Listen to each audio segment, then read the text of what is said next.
Hey, good morning. Welcome to another daily devotional. This is episode number 23 of our study of the book of Genesis. Today is Genesis 12, verses 10 through 20. So we're going to finish out the chapter 12 as we are looking into the life of Abram. So Abram and his wife Sarai had been called by God to go into a new land. He had been called into the land that will be one day Israel, but it was called Canaan at the time. As they are there in that land, they're going to encounter a famine, and this famine is really going to test the faith of Abram and his family. So let's look at this, and we're going to see kind of a bizarre scenario where Abram really just reacts in sin. And because he's reacting in sin, it's going to create some problems in his life and the lives of others. So they are there in Canaan, and as they are there in Canaan, this is where the famine occurs in chapter 12, verse 10. So let's pick it up there. It says that now there was a famine in the land, and Abram went down to Egypt to dwell there, for the famine was severe in the land. So here is where the first problems occur. There was a famine in the land. The famine was a serious problem. Many people died from hunger due to famine. It was right for Abram to be concerned about famine and needing to feed his family. But Abram really went wrong here, because Abram was wrong in thinking that God would not provide for all of his needs and the needs of his family, because this is the place that God called them. If God calls you to a place, God will provide for you in that place. If God called you to a land, God will provide for you in that land. If God called you into a job, he will provide for you in that job. Just because it gets hard, just because life becomes difficult, is not a reason to abandon what God has called you to do. So what happened? Well, God led Abram from where he was at, which was near the land of Iran today. He led Abram over to the land of Canaan. Now, what is the land of Canaan going to be? This is going to be what is known today as modern day Israel. As Abram was there in the land of Israel, that's where a problem occurred, and that's famine. And what was the first response? Well, we need to go from Israel down into Egypt because this famine is here. Now, his first response was the response of sin. It was the response of distrust and disobedience. God called him into the land, and God would provide for him in the land. If God called him to a place, God would provide for him in that place. But what Abram's first response was to abandon the trust in God. That's what our first response often is too. We just abandon trusting in God. We feel like we've got to accomplish it for ourselves. We've got to make things happen for ourselves. So it's far easier to trust in ourselves than it is to trust in God. I can't trust in God's provision. I don't know if he's really going to come through. I don't know if he's really going to provide for us. So we are going to leave, and we are going to try to manufacture it on our own. This is a common theme that runs throughout not only the book of Genesis, but all of the Bible itself, and it's a common theme in our lives today. God calls us to trust, but as soon as life becomes difficult, or as soon as challenges begin to occur, when there are challenges and stresses that begin to occur, the first thing that goes is my trust, and instead of trusting in the Lord, I try to react. Out of my reaction, it often leads to very poor choices in my life. What is a better way of handling this?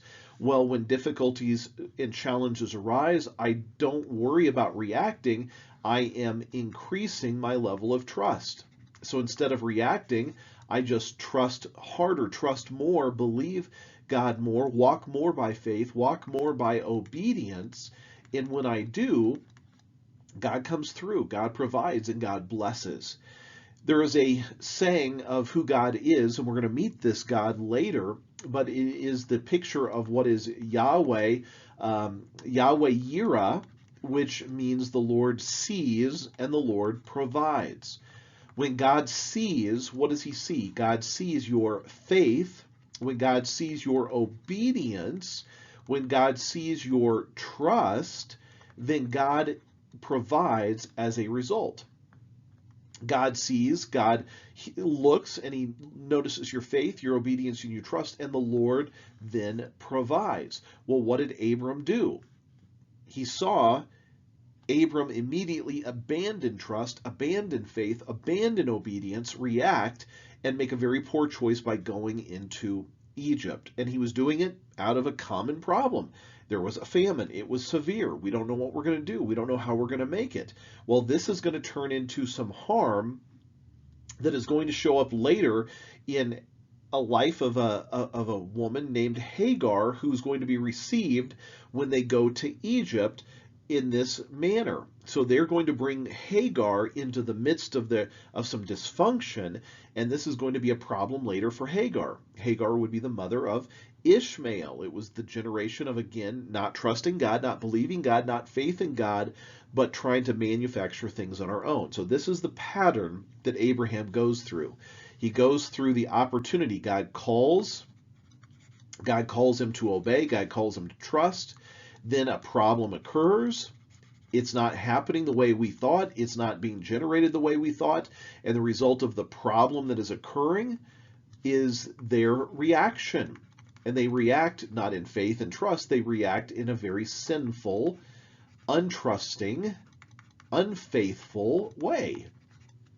This is the first step in the whole process. And we saw this in the previous discussion, that they reacted in a very wrong way the first time as well, last time in our study of chapter 12, verses 1 through 9. Well, let's keep walking through this, and let's see how this is going to become a problem and why this is an issue going forward. So there's a famine. They decide, we're going to go to Egypt. That's the way to fix the famine. So verse 11, what's going to happen? Well, sensing some potential danger that is before them, Abram is going to convince his wife Sarai to lie on Abram's behalf. So that's a good way to compound the problems. I'm not going to react in faith. I'm not going to react in trust. I'm not going to react in obedience. I'm going to do my own thing in my own strength and my own ability. And oh, by the way, let's just throw some lies in there. And that's just going to compound the problem and make things even worse. Instead of just staying where they were, trusting in God to provide, he's Yahweh Yireh, the God who sees and the God who provides. Instead of trusting that, we're going to figure it out on our own.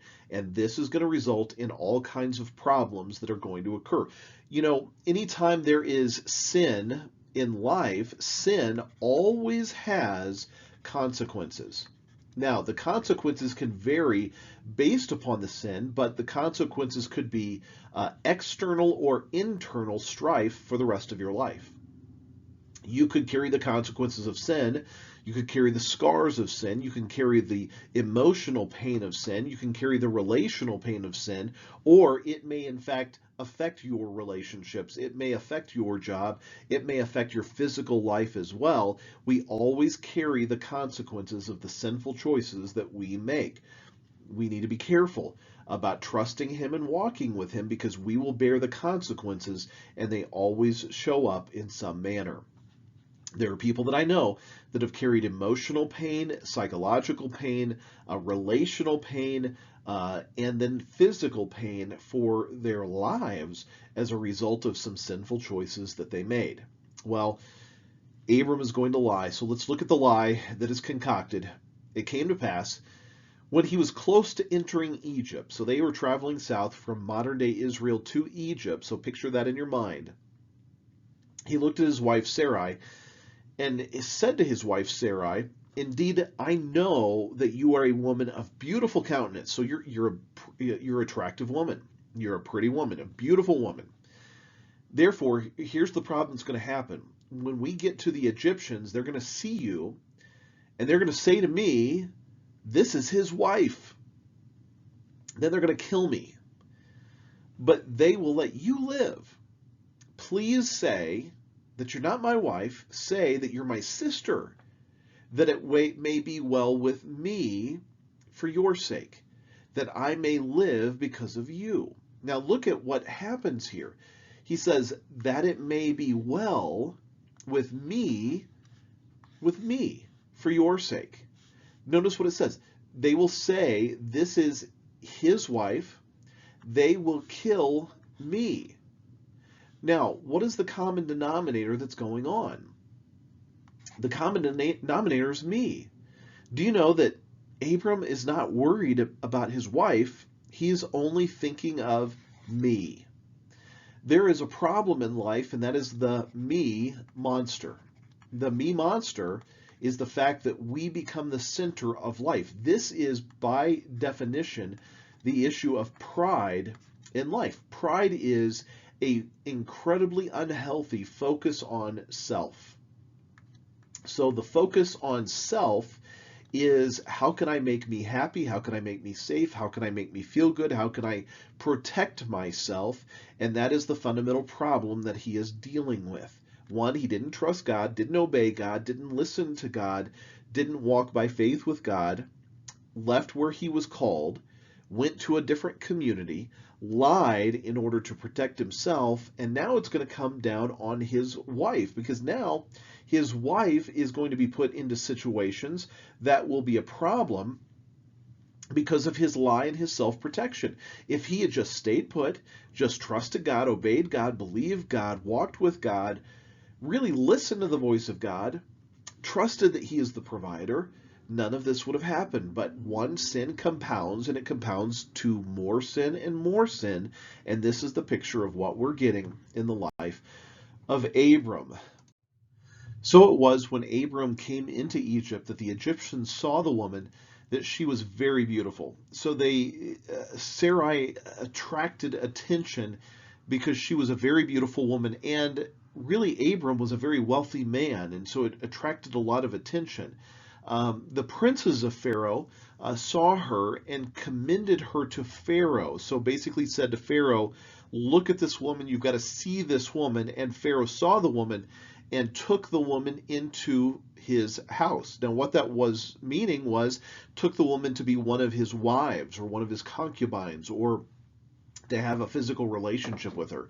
So took her into Pharaoh's house. Now, understanding that the place that Abram and Sarai, whose names will be changed to Abraham and Sarah, understanding the place that they have in God's redemptive plan, that out of them is going to come this great nation, you can see how God would not want to allow her womb, herself, her body to be defiled by Egypt. And so that's going to play into this next event that happens with it.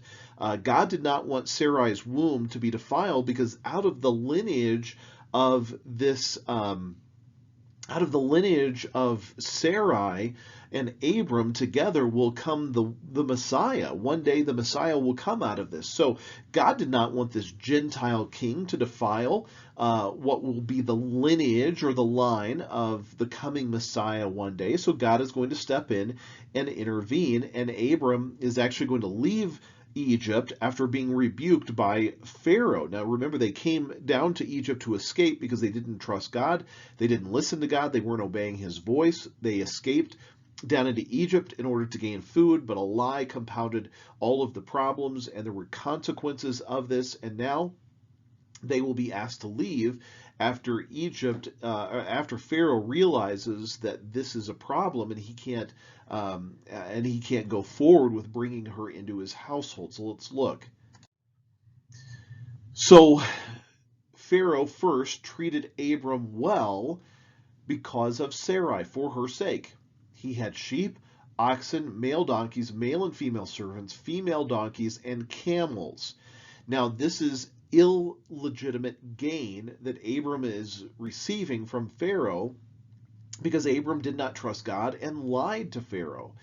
But the Lord, when he saw that Pharaoh was taking Sarai into his home, plagued Pharaoh and his house with great plagues because of Sarai, Abram's wife. Pharaoh realized that this is a problem, and he called Abram and he said to him, "What is this you have done to me? Why did you not tell me that she was your wife? Why did you say she's my sister?" So somehow Pharaoh found this out, and he realized the consequences that they were facing because of this woman, because of Sarai, who was really Abram's wife. So Pharaoh is experiencing consequences. So it says, Pharaoh says to her, Why did you say that she is my sister? I might have taken her as my wife. He was very close to taking her as his wife, apparently, very close to consummating the relationship, thereby defiling Sarai. Pharaoh said, now therefore, here is your wife, take her and go. So Pharaoh commanded his men concerning him, and they sent him away with his wife and all that he had. So God was the one who intervened, the one who helped, and out of this, God stepped in and saved the day when really problems were going to occur, and the problems were disobedience, distrust, not seeing how God would be the provider, not believing God would be the provider, then lying, compounding the lie, and really letting his wife go into possibly an adulterous situation, only caring about himself. This is a perfect picture of what sin is. God is in the business of growing Abram into a great man of faith. And in fact, Abram will be a great man of faith when he finally becomes Abraham. He will have a great faith, but his faith right now is carnal at best. It is divided at best. It is self-protective at best, but he will grow. It was once said by Donald Barnhouse, faith is not a mushroom that grows overnight in damp soil. It is an oak tree that grows for 1,000 years under the blast of the wind and rain. This faith, this man of great faith, and this circumstances where he is going to have to learn to trust God, on the front end, Abram appeared pathetic. He was weak. He was a sad little man as on the front end, but he will grow into a great man of faith on the back end after God really gets a hold of his heart. Now, this is the perfect example of what we have talked about many times in the past, and that is moving from a heart that is divided into a heart that is fully surrendered. A divided heart has God and me trying to share a container. And I battle against God because it's my will versus God's will. It's my way versus God's way. Now, we have seen that in Abram, because think of all of those statements that he said, it's me, me, me, me, me, me. When you finally get to the point where you have surrendered all, it's no longer about me. Now it's only about God. It is him alone. It's where Paul says, I have been crucified with Christ. It's no longer I who live, but Christ who lives in me. Abram will go from a man divided, a man who did not fully trust, a man who did not fully obey, a man who had very weak faith, had very little faith. He will grow into a little faith man, into a great faith man, where he has great trust, great faith, great obedience, and really a greatly surrendered heart for God's purposes. And we're going to see that, but it's going to take a little bit of time for God to really shape Abraham to get to that point. That's the same way he works with us. Over time, he shapes us and he keeps working on us until we finally come to the point where we have surrendered all, given him all of who we are. Instead of having a divided heart, we have a decided heart, where Christ, I am following you and you alone. And he begins to shape us to make us into people of great faith. Well, that's all we have for chapter 12. Pick that up with me next time as we go into chapter 13. I hope you have a great rest of your day, and thank you for sticking with me through this video, and thank you for joining me for this daily devotional. See you next time.